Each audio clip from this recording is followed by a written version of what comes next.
Hey everyone, Alan here from Fitness for Life Ireland. So just bringing you a video on our complete guide to nutrition. So step-by-step guide for you to eat better, so you can be healthier, for you to kind of achieve what you want to achieve in terms of body comp and fitness and all that sort of stuff. So this video is kind of speaking to the average person, so the average male or female that probably exercises a couple of times a week and wants to look better naked. So if you have, like, if you're a sport player, or if you have specific kind of targets or other goals in mind, it mightn't apply to you, but in general the foundation is probably going to be the same anyways. But yeah, so by definition what we're trying to achieve for someone to be healthier is for someone to have low levels of body fat, so optimal levels of body fat, and for someone to have and increase their lean muscle mass, so someone to have decent amounts of muscle and increase their muscle mass so that they can perform and do whatever they need to do.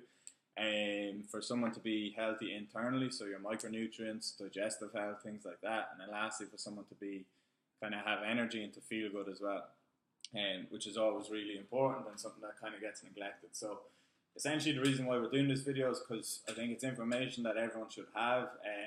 I'm not, like, everyone kind of has their own little view on things and are really protective about their views in terms of nutrition. And overall I think the industry is kind of a bit of a bullshit industry, and that there's so many charlatans and different things trying to sell short-term solutions or sell gimmicky sort of stuff when it comes to nutrition, and people get misled. And it's just, I don't know, it just pisses me off that there's so much misinformation out there, and people should kind of have access to this information.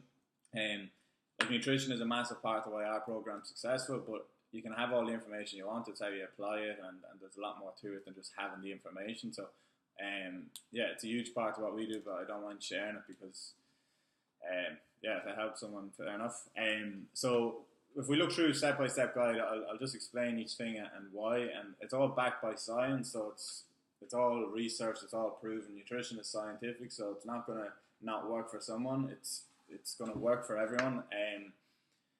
So the first thing first we need to look at is your calorie intake, or your caloric balance. So if someone has, for argument's sake, a calorie kind of intake level of, or recommended intake of 2,500 calories, if you go over that you'll gain weight, if you go under that you'll lose weight. And that's kind of the first rule or law when it comes to nutrition, and that has to be kind of respected and that has to be kind of followed. Now, the reason why there's so much conflicting information like this is because some people are really, really set on just calories in versus out, and they don't think or consider anything else. They're just like, look, less calories better, higher calories if you want to gain weight. And then other people are like totally dismissive of calories and say don't bother counting calories at all, or don't bother even considering calories because there's so much other things to consider. So where we fall in is, yes, we want to create a calorie deficit, but how we create that calorie deficit is going to play a massive role in how we determine if someone's healthy or not.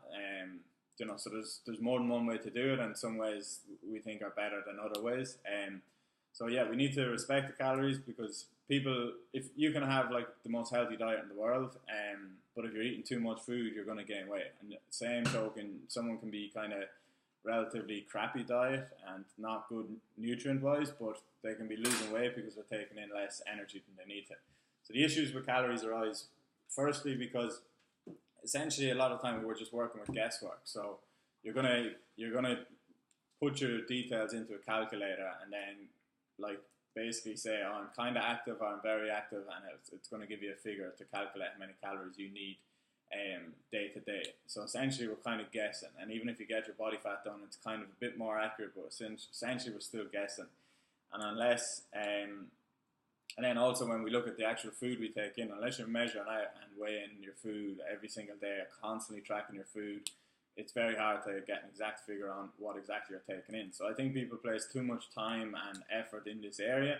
It's something we need to respect, but it'd be unwise to just focus all of our energy on that and not consider the other things. So if people that want to try to figure it out, you can use an online calculator to kind of guess your needs, and then what you can use is like MyFitnessPal or something like that to track your foods for a while, and it might open your eyes to see if you're constantly overeating, and if you've been gaining weight, generally you'll have been in a surplus, so you need to reduce kind of what you're currently doing. So that's one thing, we need to get people eating less food than they maybe were before if you were trying to lose weight. So once you have your calorie intake kind of sorted, then we need to look at our macro intake. So your macronutrients being our proteins, fats, and carbs. So these are really important because, say, if someone's in a calorie deficit but they're not taking in any protein, their body can break down muscle tissue and use that for energy. So you can see people that are kind of skinny fat. So people that are really skinny but still have high amounts of body fat. So that's not what we're looking for by our definition.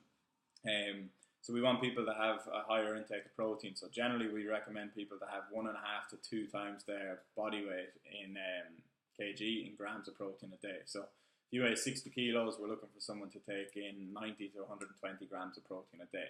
Again, we don't want people measuring and doing all of that sort of stuff constantly every day, because we don't think it's a sustainable approach and no one really wants to do it. And unless you're being paid to eat a certain way because it's your job or for sport or anything like that, it shouldn't be a burden.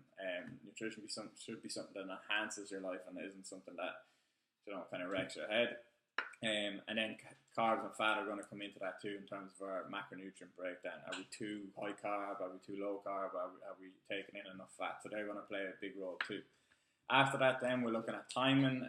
So that's timing each day, and then kind of timing over a week, so day-to-day intake of food. So say with protein, for an example, again, it's more beneficial for us to spread out our protein intake over the course of the day rather than like in one big massive meal or 2 big massive meals. So by spreading it out over the course of the day, we kind of constantly have a supply of protein in our system, so it's going to increase protein synthesis, and we're going to have a better metabolic effect from having that protein spread out over the day rather than just day to day. Now then, in terms of exercise, carbohydrates going to be one of our primary tools for recovery and for giving us our energy stores for going out and exercising. So it's important that we time our carbohydrate intake around our kind of energy output. So if you're going to the gym at 7 o'clock, it'd be better to have your carbs bookend in that session, so before and after that session, then having a big carb meal and breakfast that day if you're someone that's looking to decrease body fat, say. Fat will keep more constant, and then day to day carbohydrate intake, as we get more advanced and get more into it, we can kind of cycle. So it doesn't really make sense for someone's diet to be the same 7 days a week when you don't train at the same intensity 7 days a week. Most people will train 3 or 4 times a week, so those days should look different than the days that you don't train. So protein and fat we generally keep more consistent, but your carb intake then would kind of increase on days that you're kind of a higher energy output, so a tough training day, and lower on rest days, say. So that's how we can get into a bit more detail on that. Then once we have those kind of steps in place, we're looking at the food quality. So, you know, whole, natural, unprocessed foods are going to have a better nutrient profile and give us more micronutrients than foods that are heavily processed. So think of chicken fillet compared to chicken nuggets. If we're constantly having low quality food, it's not going to be great for our internal health. So we're constantly trying to increase the quality of the foods we take in. Same with carbohydrates, same with fats if we're looking at saturated and unsaturated and different things. Carbs, if we're taking in a lot of our carbs from sugar or kind of high GI stuff, or if you're having cereal in the morning compared to oats, that's going to have an effect too on everything really. So food quality is really important there too. And then after that, if we get that right, then we can look at supplementing. So essentially, it's in the word to supplement the diet. So if you want to go straight to supplements and don't have the other steps in place, your money would be better spent elsewhere. But when people have the foundations in place, then you can look at supplementing. So the supplements we recommend for people are a high quality multivitamin, omega-3 fish oils, vitamin D, more and more now probiotic, and then performance supplements, which are optional, but protein, so some form of protein to take post-training or as a snack. For people that are wanting to build and increase muscle mass or play sport or anything like that, creatine. After that, then there's pre-workout stuff that people take, but again, these are more advanced ones. For the average person, we wouldn't go this far, but the only other ones that we'd look at would be branched chain amino acids, caffeine, and beta-alanine maybe. But in general, the supplement market is kind of bullshit as well, so most of that marketing is kind of just to kind of dazzle you a little bit and using these stupid names like hurricane and extreme and tornado and all this stuff. It's just the simple stuff that works. Unfortunately, nutrition is kind of boring when you look at it compared to training. It's not that sexy, but it's the simple stuff that works over time. So you've been consistent over time and consistently making good decisions, striving to be a little bit better, And that's what's going to determine your success when it comes to nutrition. So if you're having maybe 6 meals a day, that's 42 meals a week. So having 35 meals a week that are good, healthy for you and are positive, that's going to be what determines your success over time. It's not what you do this week. It's not what you ate last week. It's not having one bad weekend. It's not having one good weekend. It's consistency over time. And the only other thing to kind of remember is don't let perfect get in the way of better. So like if you go onto Instagram or anything like that and you see these people with their meals laid out for a week or two, or you see someone with an 8-pack walking around, like, and people just get confused with it, or think, oh, I'll never be like that, or geez, imagine what they have to eat. But if you constantly just try to make better decisions and eat better each and every day, then that's what's going to be successful. And again, we want people to be happy, we want people to be kind of energetic, feel good, look good, all of that sort of stuff. So that's where we place a lot of our value as well.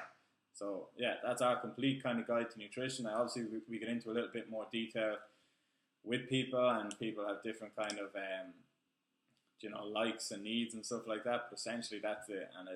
And it's been proven before, it's not going to change, and it's going to work for everyone. So hopefully that helps. Tag a friend if you think it'll help them. And yeah, any questions, just let us know, and best of luck with it.